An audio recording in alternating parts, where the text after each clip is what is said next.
একবার যদি কারো সামনে এইরকম কিছু এনে হাজির করে দাও তাহলে তো কোনো কথাই না, সে যে কি লোভে পড়ে যাবে আর বারবার জানতে চাইবে যে কি করে বানিয়েছো, এতটাই সুস্বাদু হয়। আজকে একদম সিম্পল একটা ডেজার্ট রেসিপি শেয়ার করব, যেটা সামনে ঈদ আসছে বা যে কোনো ছোটোখাটো অকেশনে বা নিজেদের খাওয়ার জন্য পারফেক্টলি বানিয়ে নিতে পারবে, একদম সহজ।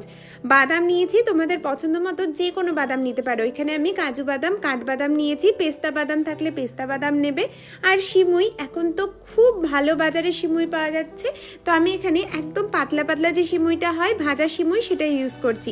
হাত দিয়ে একটু গুঁড়িয়ে নিচ্ছি। এইবার প্রথমে সিমুইগুলো ভেজে নেওয়ার পালা, তবে এই সিমুইটা আগে থেকেই ভাজা ছিল, তাও আমি একটু ঘিতে সাঁতলে নিয়েছি। প্রথমে ঘিয়ের মধ্যে কাজু বাদাম আর কাঠবাদামটাকে একটু বেশ মচমচা করেই তুলে রাখবো। এই মচমচা বাদামগুলো যখন মুখে পড়ে তখন যে কি ভালো লাগে খেতে। আর এদিকে যে পাত্রটাতে আমি ডেজার্টটা আজকে সেট করব, সেটার মধ্যে ভালো করে ঘি মাখিয়ে নিচ্ছি। কাজু বাদাম আর কিশমিশটাকে ভেজে রাখলাম, সেই ঘিয়ের মধ্যে হালকা আর একটু ঘি দিয়ে আমি এবার সিমুইগুলোকে ভেজে নেব। এই সিমুইটা খেতে যে কি ভালো লাগে, আমার তো সিম্পল এই ভাজা সিমুই চিনি দিয়ে খেতেই এত ভালো লাগে। ঘিয়ের গন্ধ থাকলে তার তো কোনো কথাই না। তবে একদম লো আঁচে বেশ লাল লাল করে ভেজে নেবে। আর তারপর পরিমাণ মতো চিনি দিয়ে দিয়েছি। আমি এখানে প্রায় 2 কাপের একটু বেশি সিমুই ইউজ করছি, তার জন্য আমি হাফ কাপের থেকে একটু বেশি চিনি দিয়েছি। চিনিটার পরিমাণ তোমরা জেনে বুঝে দেবে, কোনো অসুবিধা নেই, তবে আমার কাছে এটা একদম পারফেক্ট মনে হয়েছে। পরিমাণ মতো জল, এই হাফ কাপ মতোই ধরো জল দিয়েছি। খুব বেশি জল দেবে না, তাহলে কিন্তু একদম নরম হয়ে যাবে, খেতে ভালো হবে না। বেশ গায়ে গায়ে লেগে আসবে, তখনই নামিয়ে রাখবে।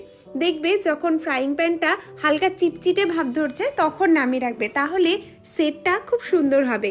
যে কোনো কানা উঁচু থালা বা অ্যালুমিনিয়ামের পাত্রে তোমরা এটাকে জমাতে পারো বা সেট হতে দিতে পারো। নিচের স্তরটা পুরোপুরি আমি সিমুইটা দিয়ে দিয়েছি। যতটা সিমুই বানিয়েছি তার অর্ধেকটা দিয়েছি, অর্ধেকটা কিন্তু আমি রেখে দিয়েছি। আরেকটা কথা, এই সিমুইটা বানানোর সময় যে ঠান্ডা সিমুইটা রেখেছি সেটা কিন্তু ঠান্ডা হয়ে গেলে একদম সেট হয়ে যায়, সেই জন্য তোমরা আরেকবার একটু গরম হালকা জলের ছিটে দিয়ে গরম করে নেবে। আমি এখানে 2টো সিমুইয়ের লেয়ার দিয়েছি। আর এদিকে 1 লিটার মতো দুধ জালে বসিয়েছিলাম, আগে থেকেই একটু এলাচ দিয়ে জাল করে শুকনো করে রেখেছিলাম।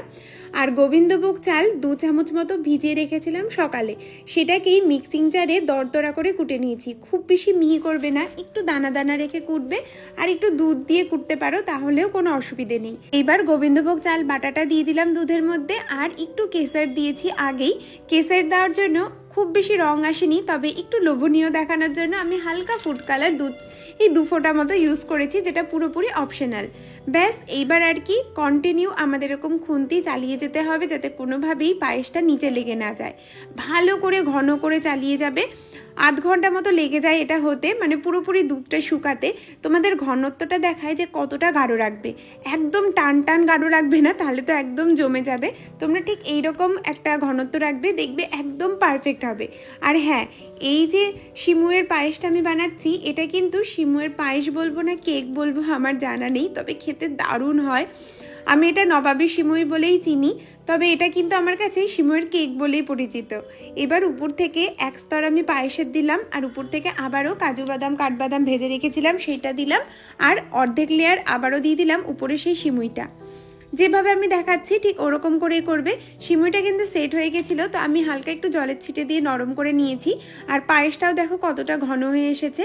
পায়েসটা থেকে যে কি সুন্দর গন্ধ বেরোচ্ছিল, পায়েস বলো না ক্ষীর যেটাই বলো না কেন। উপর থেকে আবারও বেশ খানিকটা মানে বাদবাকি সমস্তটাই কাঠবাদাম আর কাজু বাদাম কুচিটা দিয়ে দিয়েছি, আর উপর থেকে একটু গার্নিশিংয়ের জন্য কেশর দিয়েছি, আর দিয়েছি কাজু বাদাম। এটাকে আমি 3 থেকে 4 ঘন্টা ফ্রিজে সেট হতে দেব। যদি তোমরা সকালে বানাও, দুপুরে আরামসে এটাকে পরিবেশন করতে পারো। তোমাদেরকে রঙটা দেখাই, ফ্রিজে দেওয়ার পর টেনে কি দারুণ রং এসেছে, আর খেতে অদ্ভুত হয়েছিল। একবার অন্তত বানিও, আর আমাকে জানিও কেমন লাগলো। সামনেই তো ঈদ আসছে, তো তোমরা আমি জানি নিশ্চয়ই এই ডেজার্টটা অবশ্যই ট্রাই করবে। এইটা কাউকে বলবে না যে এটা সিমুয়ের পায়েস, এটা বলবে কেক, সিমুয়ের কেক, এত দারুণ লাগে খেতে। তো সবাই বাড়িতে এসেছিল, সবার জন্য বানিয়েছিলাম, কেমন লাগলো জানি।